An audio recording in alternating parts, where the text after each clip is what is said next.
Hello all, I'm just going to talk to you about this 16 to 18 project that we're running at the moment.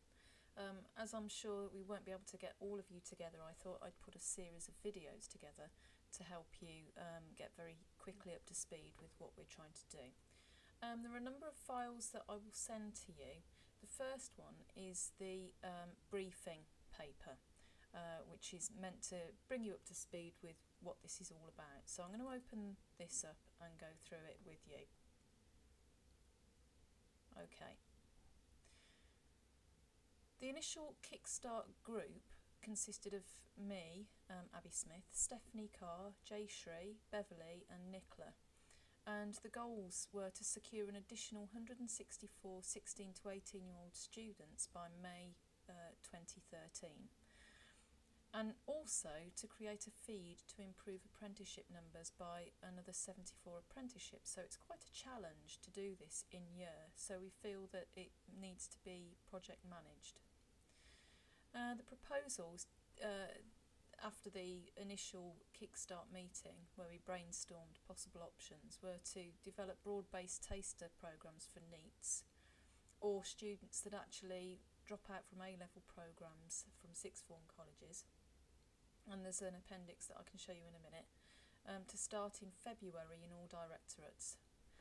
In addition to that, what we wanted to do is develop focused access to work programmes with a guarantee of work experience or an actual job, working in partnership with employers, and you can see Appendix 2 for that. A third idea was to develop short youth-centric type pick and mix programmes to meet the needs and interests of those who find themselves neat, to re-engage them back into college, and there's some stuff in Appendix 3 to show you that. Subcontracted and partnership work was also discussed, and again there's some stuff in Appendix 4 which I will show you in a minute. And to ensure a robust and unique selling point, because at this time of the year it's really important that we've got an incentive to get the learners into the college. And we discussed things like a free driving theory test, or free childcare, or gym membership. There might be other things that you can think of that are going to be good for an incentive. And all the courses that we discussed would be between 4 and 16 weeks duration. Obviously there's some risks associated with this project. The cost of specialist resources, incentives and staff need to be factored in. There might be a limited market out there, or there might be a lack of market intelligence that we can draw upon. We might have a lack of appropriately skilled staff.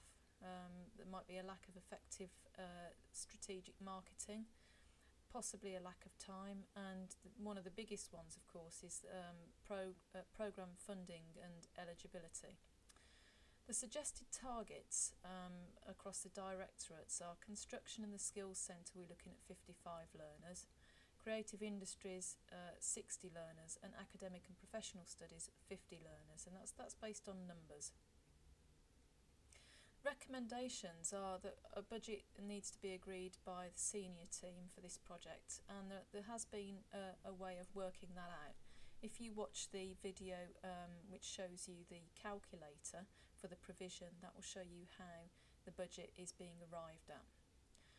There needs to be a project management approach, which will include Tracy as the project sponsor. I've been asked to be the project manager, and project leads to work with all areas involved, and you'll see those in another video that I'll show you, which shows you the critical path. Phased targets from February to May, because obviously we won't be getting all the students at the start, so we might need to be cautious to begin with. Needs to be a marketing strategy that Nicola will be involved with. The funding viability will need to be checked and confirmed, and again, when you have a look at the funding calculator video that I've put together, you'll see how that will be done. We're starting in February, although some of the courses will need to start in January, but in the main, February is our target go-live date.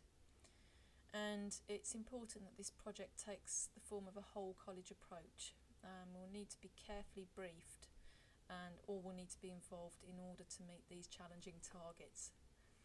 Okay, what next? We've put a marketing booklet together already. called To Test the Water, and that's something that Nicola and her team have done. It's a super booklet, and that's already gone out. So although we haven't defined the courses strictly speaking yet, we will be able to test the water, the viability of some of the more generic titles that we've put on there. You might get questions from teachers, what about me? What will this mean for me? Will it be more work? And we need to reassure tutors that they're not going to be expected to teach more than their contract allows, and that resource will need to be carefully planned and managed in order to ensure that this project is successful. Obviously, if we need additional resource to put this on, then obviously we'll need to get additional resource. So we will check all of those things out, but I think people will need reassurance, particularly as this is a change for all areas. Okay, what's in it for us? Well, if we're successful in delivering this project, we'll be securing funding for next year based on the numbers that we've got this year, so that's really important. Okay, I'm not going to go through this line by line because you can have a look at the copy for yourself, but do have a look at the appendices.